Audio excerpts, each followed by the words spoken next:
Después de varios siglos de ciencia, se han descrito cerca de 8.7 millones de especies.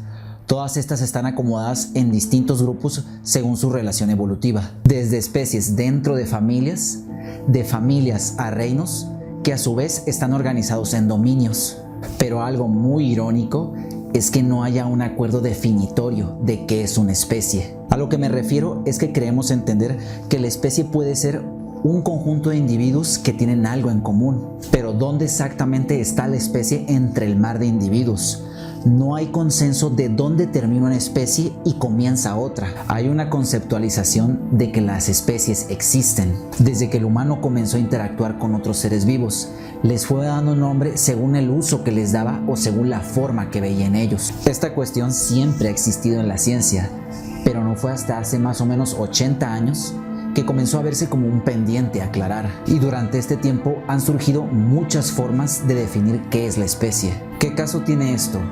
Darle un nombre de especie a una agrupación de plantas o animales. Definir especies es muy necesario porque son la unidad básica. Es lo que los científicos cuentan, miden y comparan entre sí. Podemos decir que son los números de los matemáticos, los elementos de los químicos o son el universo que estudian los físicos. Sonará paradójico, pero ¿cómo puede haber ciencias biológicas si no hay consenso de qué es una especie? Entonces, delinear dónde comienza y dónde termina la especie debería ser lo menos arbitrario posible.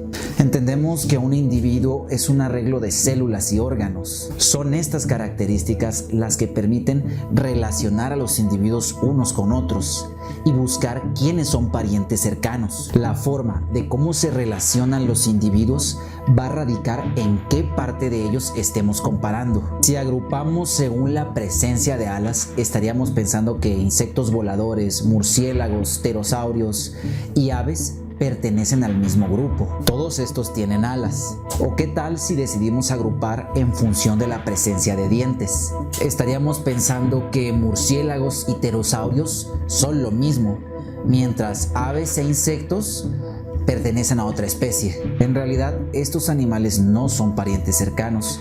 Sus alas tienen una forma semejante porque funcionan para algo parecido y no fueron desarrolladas de la misma forma. Así como ocurre comparando la forma, lo mismo puede pasar si analizamos el ADN. Observando la semejanza que tienen estos individuos en el esgena, podemos encontrar cómo están relacionados. Pero si analizamos el gen B, las relaciones podrían no ser las mismas. Lo que quiero señalar es que puede haber mucha subjetividad en función del criterio que se use para distinguir especies o grupos. Entonces, ¿qué tanto y en qué se deben parecer los individuos para poder etiquetarlos dentro de la misma especie? A esta idea se le llama concepto de especie y es algo que se ha venido discutiendo durante muchos años. Durante el siglo XVII, un naturalista llamado John Ray parece haber sido el primero en definir qué puede ser una especie. Según él, una especie es un grupo variable de individuos los cuales provienen de las semillas de una misma planta. No es una definición precisa, ya que potencialmente cada individuo que encontremos podría ser una especie distinta, debido a que están dejando semillas. A su vez, esta planta madre es hija de otra planta. Hay una relación perpetua. De esta forma no podríamos tener ningún agrupamiento. En ese mismo siglo, el naturalista Linneo, quien principalmente se dedica a estudiar plantas, menciona que una especie es un grupo de individuos que comparten características florales. Una flor tiene muchas partes. Si nos basamos en el color, veremos cómo se relacionan los individuos.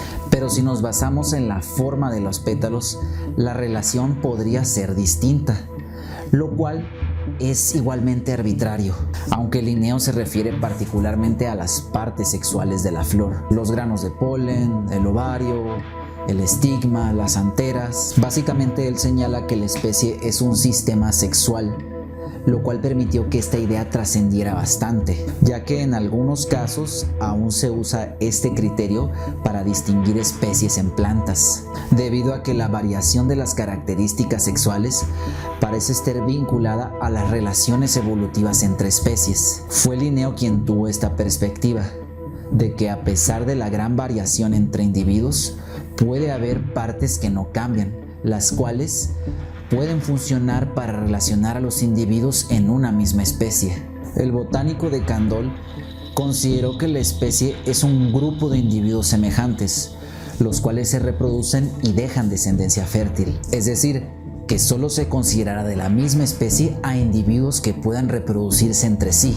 De alguna forma, este botánico ya estaba señalando que la especie está en la relación genética entre individuos, siendo que faltaban más de 100 años para que se identificara el ADN y se describiera como la molécula de la herencia. Años después, Wallace y Darwin mencionan que esta relación entre lo que llamamos especies es resultado de la evolución, y esto ocurre cuando ciertas variaciones tienen mayor posibilidad de heredarse a la siguiente generación, haciendo que sean más comunes. Aunque desde hacía 50 años ya existía la idea de que las variaciones entre los individuos eran provocadas por las condiciones ambientales y que estas variaciones adquiridas por el ambiente eran heredadas a la siguiente generación. Más o menos a principios del siglo XX se comenzó a entender cómo los organismos heredan estas variaciones de características generación tras generación, aunque no se sabía qué era el mediador de la herencia, lo cual llevó a una saga de experimentación para idear el concepto de gen,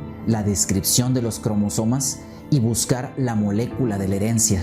Durante estos años aparecen los neodarwinistas, un grupo de élite académica que se dedicó a integrar matemáticamente las leyes de la herencia con la teoría evolutiva de Darwin. Entre estas personas estaba el ornitólogo Ernest Mayr, quien en 1942 ideó el concepto biológico de especie, donde menciona que una especie es un grupo de individuos que están aislados reproductivamente entre ellos, es decir, que estos individuos están relacionados genéticamente y no pueden reproducirse con individuos fuera de su grupo, semejante a lo que dijo de Candolle. Entonces, el hecho de que dos individuos no puedan reproducirse entre ellos significa que no pertenecen a la misma especie, pero antes de que intenten reproducirse, ocupan estar en el mismo lugar, que no haya un río o montaña que los separe y que se reconozcan entre ellos durante el cortejo. El hecho de que no se reproduzcan puede deberse a que no ocurra esto o a muchas otras cosas,